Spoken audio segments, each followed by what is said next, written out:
Mesdames, Messieurs, bonjour et merci d'écouter Radio Sénégal, il est 13 heures.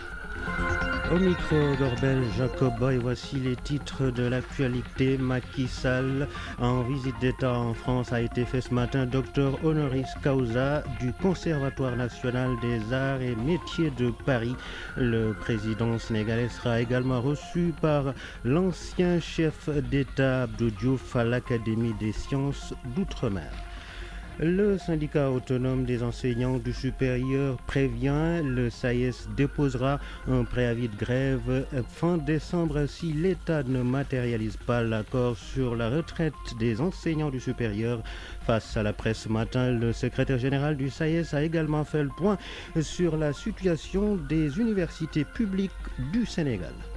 Yahya Jammeh s'accroche au pouvoir et déclare qu'il ne partirait pas avant une décision de justice sur sa demande d'annuler le scrutin du 1er décembre remporté par Adama Barrow. À suivre également dans ce journal la page des sports présentée par Tandar Ndiaye et la revue de presse signée Khali Amadou Narfal.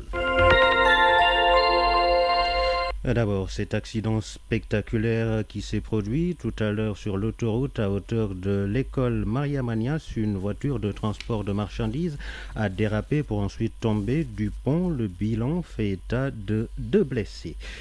Macky Sall fait docteur honoris causa du Centre national des arts et métiers de Paris. C'est une récompense en reconnaissance du parcours de l'homme, une cérémonie qui s'est déroulée en présence du secrétaire d'État français à l'enseignement supérieur et à la recherche.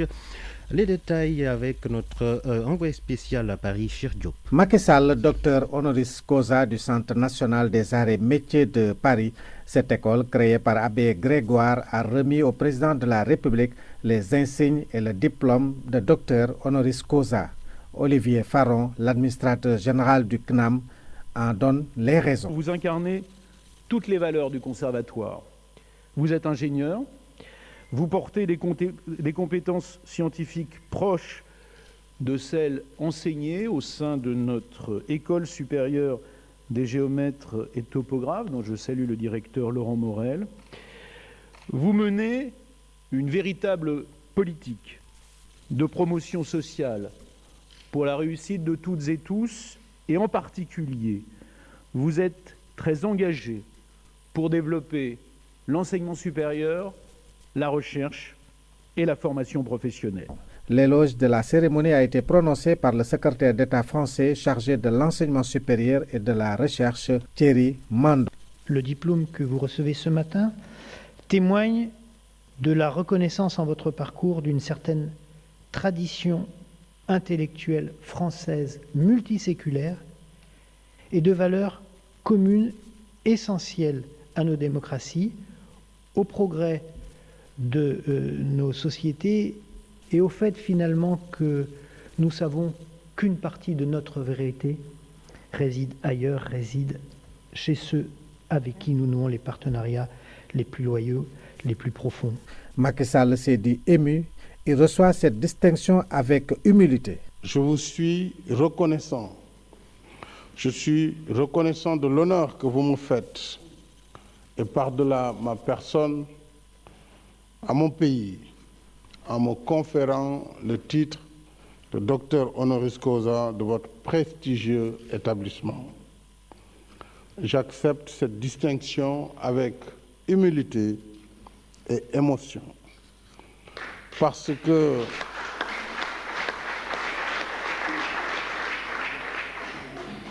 j'ai à l'esprit la trajectoire lumineuse qui porte le CNAM depuis plus de 2 siècles, à la croisée de la foi et de la raison.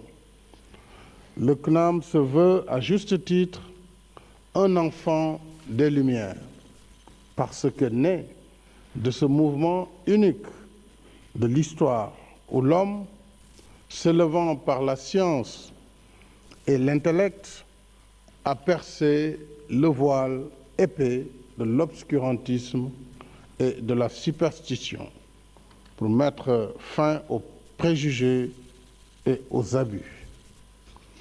Comment ne pas rester humble en pensant à tous ces brillants esprits qui ont marqué le siècle des Lumières, dont votre illustre parrain, l'abbé Grégoire.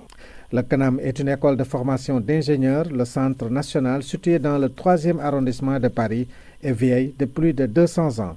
Cheikh Diop, Paris, Radio Sénégal. Voilà, merci Cheikh Diop. Macky Sall fait docteur honoris causa du Conservatoire national des arts et métiers de Paris. Il sera également reçu par le président Abdou Diouf à l'Académie des sciences d'outre-mer. Mais en marge de la cérémonie de ce matin, une convention a également été signée entre le directeur du CNAM et le ministère de l'Enseignement supérieur du Sénégal pour l'administrateur général du CNAM. L'accord permettra de développer des formations au Sénégal, surtout dans le domaine du numérique. Voici Olivier Faron au micro de Cheikh Diop. Très heureux d'avoir signé aussi cette convention et cet accord. Donc qu'est-ce que nous allons mettre? Je dirais d'abord ce que nous savons faire, notre expertise.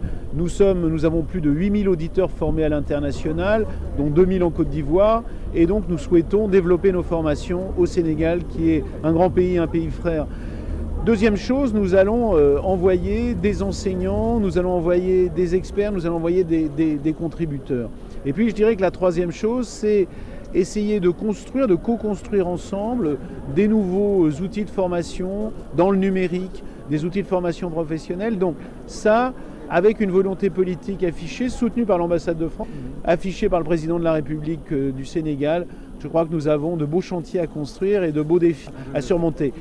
Avec derrière l'idée de jouer un rôle, parce que le Sénégal est un pays jeune, le Sénégal est un pays qui a un très beau taux de développement économique. Nous sommes convaincus que la formation professionnelle permettra au Sénégal d'avoir le développement que chacune et chacun mérite.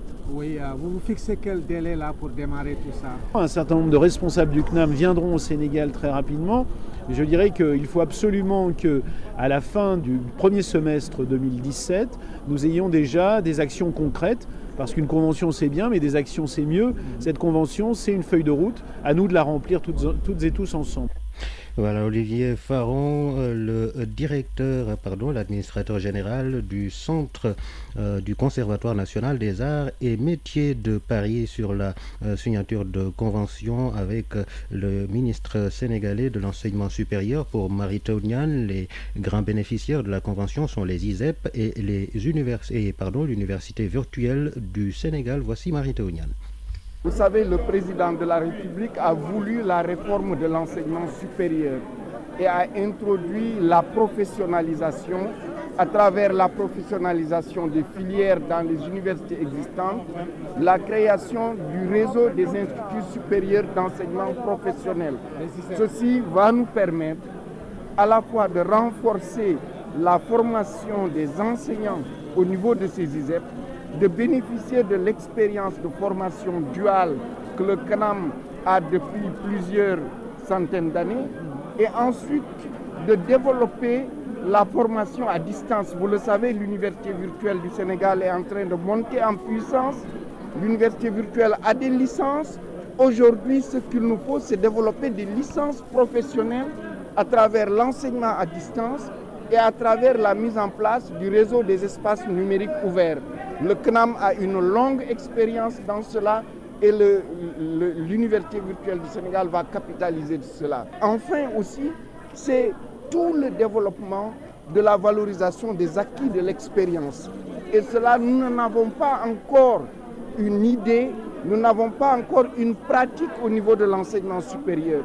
Il s'agira pour nous de bénéficier de cette expérience et de pouvoir évidemment faire passer à un niveau plus élevé la formation continue. Le ministre de l'Enseignement supérieur, Mary Teuw Niane, sur Radio Sénégal à 13h10.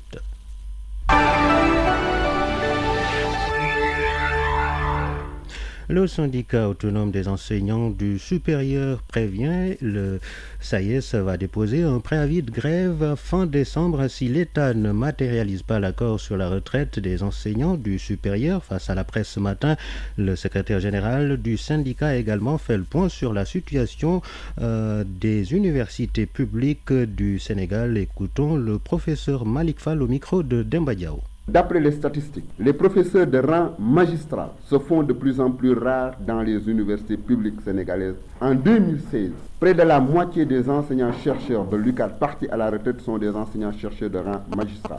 Les enseignants de rang B, qui font partie intégrante du dispositif d'encadrement des étudiants, sont également en sous-effectif. Ces résultats témoignent de la dégradation du taux d'encadrement des masters et des doctorats. Dans l'accord conclu avec le gouvernement, des propositions d'amélioration de la pension de retraite des enseignants du supérieur avaient été élaborées et validées par les services techniques du ministère de l'économie et des finances. Ces propositions visent l'autonomisation du Fonds national de retraite, la mise en place d'un second palier de retraite complémentaire et d'un nouveau processus de suivi et de pilotage du système de retraite. Il ne restait plus qu'à les faire consolider par la conférence sociale qui devait se tenir le 23 juillet 2016 et finalement sine die. Le CS reste plus que jamais intransigeant. À la fin du mois de décembre, si rien n'est fait, le CS déposera un préavis de grève avec un seul point, la matérialisation de l'accord sur la retraite. S'agissant de la situation dans les universités croulent sous le poids des dettes liées à leur fonctionnement et souffrent des déficits d'infrastructures et d'enseignants. Voilà, le professeur Malik Fall, secrétaire général du syndicat autonome des enseignants du supérieur. La problématique de l'emploi des jeunes en milieu rural débattue ce matin au deuxième forum des jeunes, une initiative de l'Agence nationale pour la promotion de l'emploi des jeunes, l'ANPEJ, mise sur l'entrepreneuriat agricole pour fixer les jeunes du monde rural dans leur terroir. Compte rendu à Wassissé. La ruée des jeunes vers les centres urbains inquiète de plus en plus les décideurs et les acteurs au développement. C'est dans ce contexte que le Forum sur l'emploi décent en milieu rural a été initié par l'Agence nationale pour la promotion de l'emploi des jeunes. Il s'agit pour l'ANPEJ, à travers cette initiative, de mieux vulgariser les opportunités d'emploi, surtout dans le domaine de l'agriculture. Amadou Lamindien est le directeur général de l'ANPEJ. L'objectif de cette activité, c'est davantage présenter aux jeunes les différentes opportunités qui se présentent à eux en termes d'entrepreneuriat agricole. Et je pense qu'à ce niveau, l'État est en train de faire énormément d'efforts à travers plusieurs projets et programmes qui sont en train de se dérouler sur le plan national. Ainsi, pour relever ce défi de l'emploi des jeunes, le directeur de l'ANPEJ appelle à mettre en place une plateforme pour une meilleure harmonisation des actions. Amadou Lamindien. La question de l'emploi est une approche multisectorielle qui naturellement fait intervenir plusieurs acteurs. Nous pensons aujourd'hui qu'il faut aller vers la mise en place d'une plateforme nationale des acteurs du secteur de l'emploi, et particulièrement en milieu rural. Et à ce niveau, il y a énormément d'initiatives qui sont en train d'être mises en place. Et je pense qu'avec le soutien des autorités administratives, nous parviendrons à mettre en place ce cadre qui va identifier les synergies entre les différents acteurs pour mieux réussir nos approches sur le terrain afin d'avoir des résultats probants pour la cible que nous suivons tous. Pour ce deuxième forum, l'ANPEJ a tenu à associer l'ensemble des gouverneurs des régions. Une approche qui vise à établir une cartographie précise et claire pour plus d'impact dans les interventions. Merci à Wassissé. Le CETUD s'engage dans la modernisation du transport à Fatick. 7 nouveaux minibus seront mis en circulation dès janvier 2017 pour un coût de 132 millions de francs CFA. Ces bus vont assurer donc vont permettre aux populations de Niakhar et Foundiougne de se déplacer avec comme tarif 100 francs CFA. Écoutons à ce sujet les précisions du chef de la division suivi et évaluation des transports au CETUD Ababacar Fall, interrogé par Mamadou Lamine Biaye. On aura besoin de 2 lignes sur Fatick avec 7 bus. On a prévu dans le cadre toujours de ces 2 lignes de prévoir des dessertes particulières aux heures de pointe pour Niakhar et pour Foundiougne. La tarification ne va pas changer, on va faire comme on a fait un peu partout, c'est 100 francs tout déplacement, tarif unique. Pour la ville de Fatick, on a prévu 7 minibus. 4 sur la ligne numéro 1 qui va quitter la gare routière, passer par le lycée, desservir Ndiaye 1, le CM3 Ndiaye 2 et sortir par la route des HLM pour aller jusqu'au TP. La ligne 2 qui va partir de la gare routière, sortir sur l'hôpital, les sapeurs-pompiers rentrer pour aller vers la mairie. Le tribunal régional est allé au marché avec 3 bus, ça fait un total de 7 minibus. Nous pensons mettre en service ces bus au mois de janvier. Tout l'accompagnement prévu dans le cadre du programme est déjà déclenché. Dès demain, les formations des opérateurs vont commencer. Ensuite, il y aura la formation des conducteurs, des receveurs, des régulateurs, des contrôleurs. Bakar Fall, chef de la division suivi et évaluation des transports au CETUD. Le préfet de Dagana a inauguré hier le pont réalisé sur le Taoé par la compagnie sucrière sénégalaise. L'ouvrage d'un coût d'1 milliard de francs CFA relie les bassins de production de la canne à sucre. Il facilite ainsi le transport des récoltes avec les gros porteurs tout en préservant la sécurité des populations. Mbaye Diop.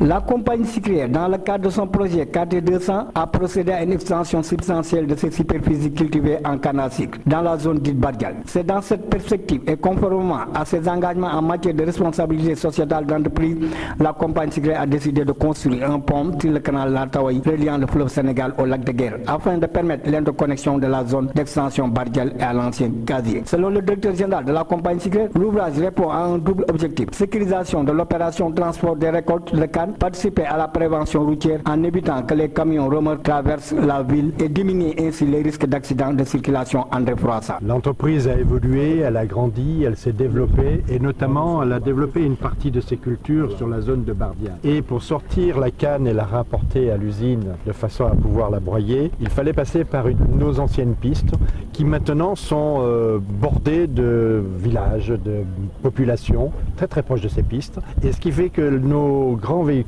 des tracteurs routiers qui déplacent 45 tonnes de canne avec 2 remorques devenaient des dangers pour les populations. Le pont érigé sur le canal Lataouaï sur un profil en travers reliant le bloc C aux rives droites à Bardial sur la rive gauche à une longueur de 115 mètres. Le préfet du département de Dagana qui a procédé à l'inauguration de ce pont s'est réjoui de ce geste de la compagnie sucrière. Farisei a remercié la direction de l'entreprise d'avoir mis une enveloppe de 1 milliard de francs au grand bénéfice des populations du département de Dagana. Richard Mbaye pour la RTS.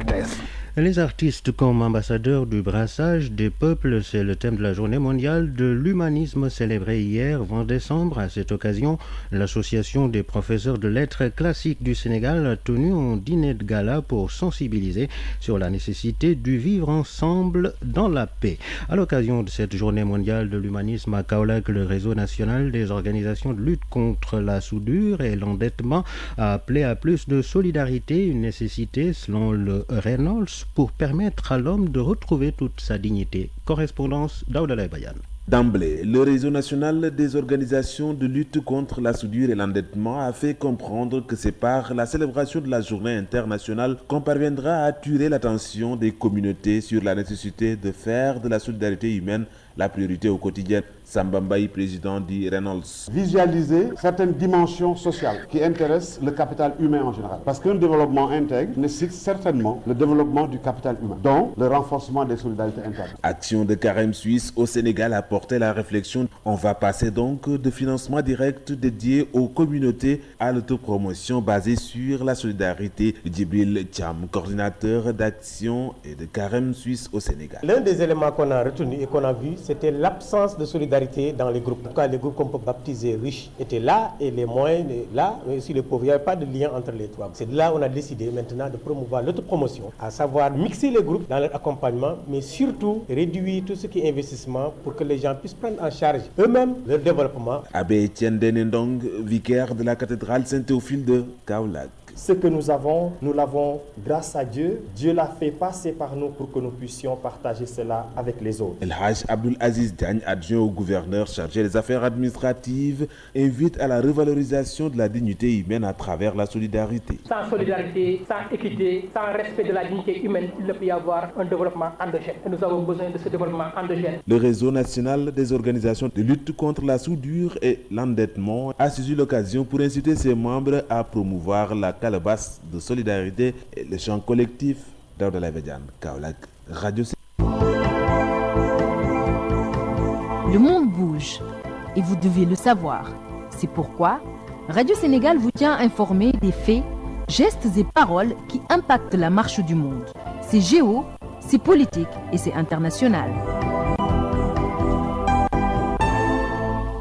Yaya Jammeh s'accroche au pouvoir. Le président gambien sortant a déclaré hier à la télévision nationale qu'il ne partirait pas avant une décision de justice sur sa demande d'annuler le scrutin du 1er décembre remporté par Adama Barrow. C'est en réponse à la CEDEAO qui préconise l'installation du président gambien élu le 19 janvier prochain.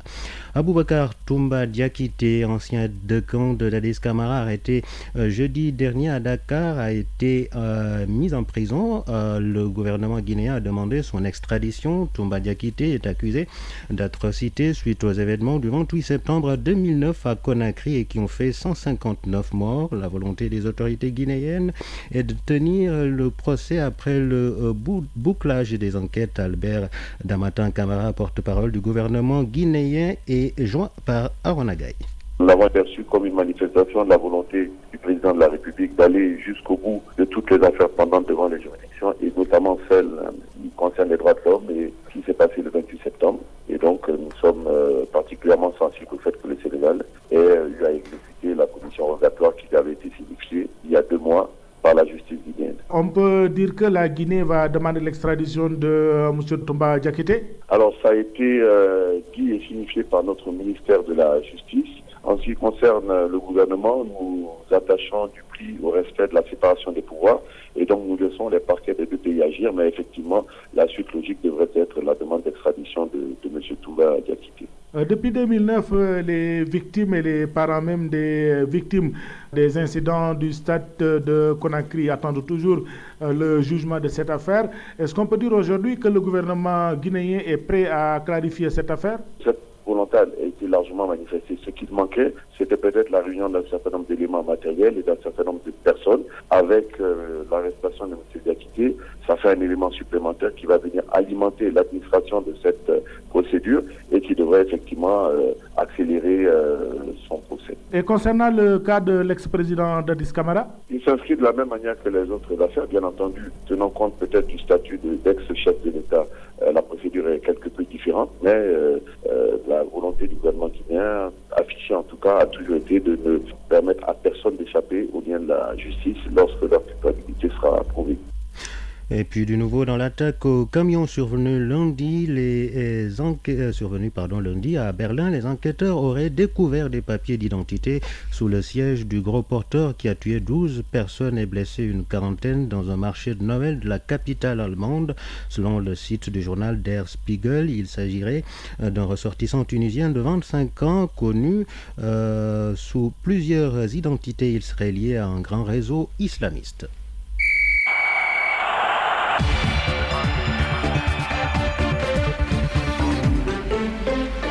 La page des sports, c'est avec Tanda Khanyaï. Bonjour. Bonjour, Corbel. Et nous démarrons avec du beach soccer. Les Lions du football de plage sont attendus à Dakar demain matin. Oui, tout à fait. Les Lions du Sénégal, faut-il le rappeler, champions d'Afrique de beach soccer depuis dimanche au Nigeria, rentrent finalement ce mercredi nuit.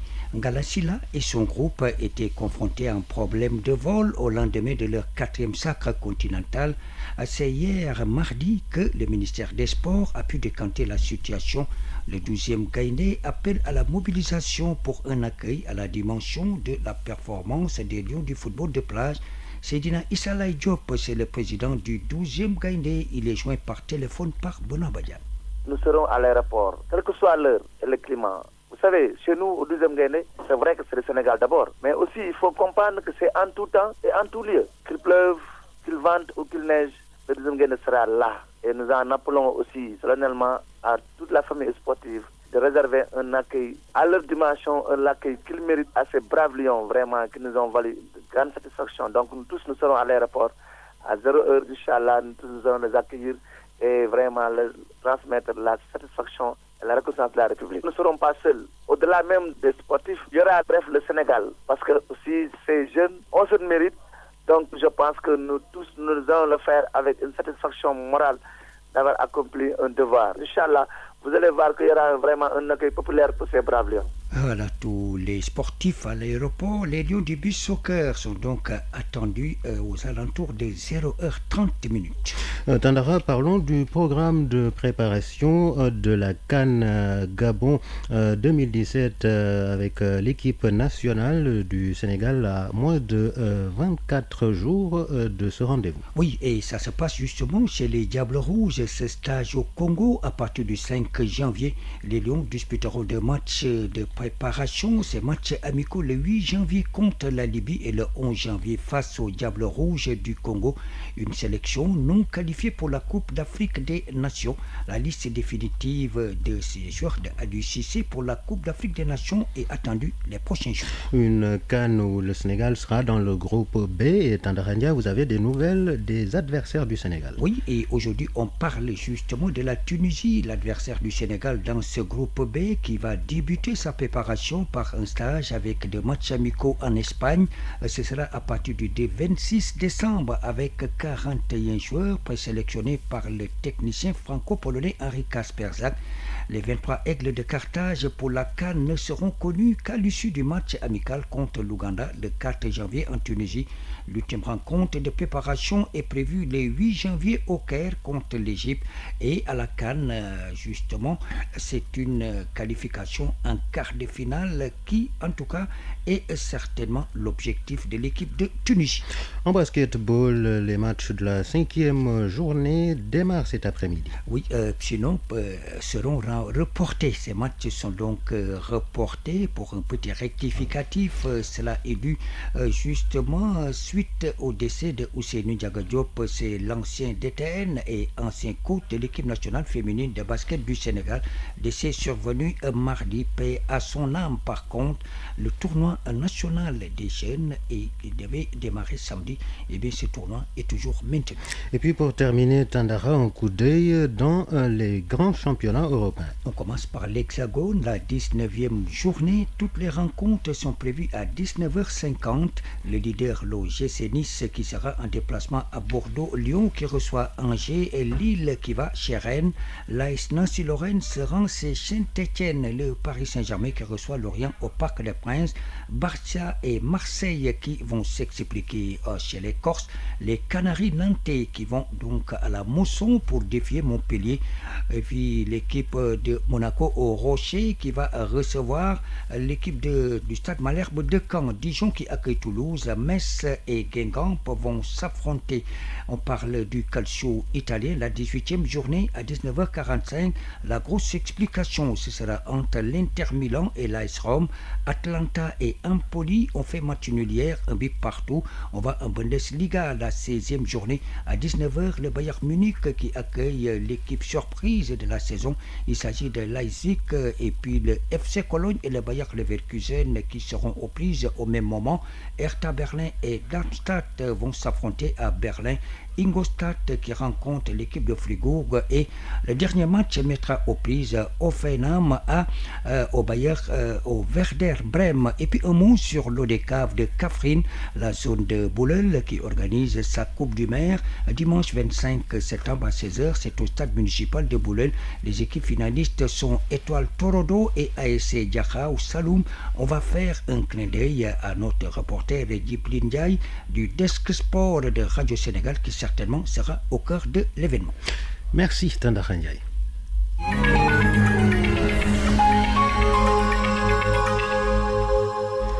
À présent, la revue de presse avec Khali Amadou Narfal. Compte rendu complet et commentaires de la visite d'État de Macky Sall en France, la presse sénégalaise accorde de larges pages aux accords conclus hier à l'Élysée. Libération salue à sa une les 200 millions d'euros que le président Sall a décrochés hier lors de la signature de cet accord avec la France. Pour Sud Quotidien, Macky installe Total tandis que François Hollande naturalise les tirailleurs. Le quotidien de Madiambal Diagne renchérit, c'est tout simplement un retour total de la France dans l'exploration de pétrole dans notre pays. Les jeux de mots sur la compagnie pétrolière française qui veut sa part des énormes jugements d'hydrocarbures au Sénégal font florès dans les journaux. Le quotidien voit une relation entre la générosité de Paris qui a accordé 200 millions d'euros pour le train express régional et des prêts à taux très doux avec l'arrivée du géant pétrolier Total. Depuis le temps que tout le monde spéculait sur l'intention de Total, se demandant même si l'acharnement de certains contre les contrats d'exploration obtenus par les entreprises anglo-saxonnes ne cachait pas une volonté à peine dissimulée des entreprises et des gouvernants français de bouter d'or ces intrus hors de leur précaré africain. Réponse de mon confrère, le doute a été dissipé hier à l'Élysée. Le Soleil accorde sa une, 4 pages ainsi qu'un édito à cette visite d'État. Il salue la signature de 7 accords qu'il qualifie de stratégiques et son directeur général tire le chapeau au président Sall en ces termes. Après 2 journées pleines à Paris, à mi-parcours de son séjour, le bilan de la visite du chef de l'État est éloquemment satisfaisant et cher Thiam de conclure. Après avoir lancé le démarrage des travaux du TER, Macky Sall a parachevé à Paris un point essentiel dans le dispositif de financement. Et puis cette odeur de soufre qui risque d'empester l'air frais parisien avec une grande manifestation de protestation annoncée par Walf Quotidien pour qui l'opposition se lance à l'assaut de Macky. Comme promis, écrit Walf, le Front Manko Wattu Sénégal s'invite à la visite officielle de Macky Sall en France, mais ce ne sera pas pour lui dérouler le tapis rouge, encore moins l'applaudir. Les opposants veulent surtout dérouler un tapis de critiques acerbes au président sénégalais pour montrer aux Français l'autre image de leur hôte. Et pour ne rien arranger, la rencontre a été houleuse hier selon Vox Populi entre le ministre de l'Intérieur et les partis politiques au sujet du processus électoral. Manko dicte sa loi, la majorité en colère, observe Vox Populi. Pour le journal Enquête, c'est tout simplement l'impossible entente.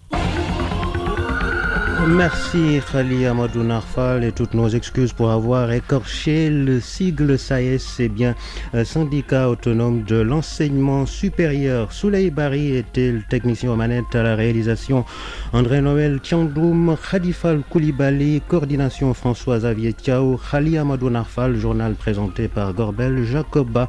Merci de l'avoir suivi et bonne suite de programme sur Radio Sénégal.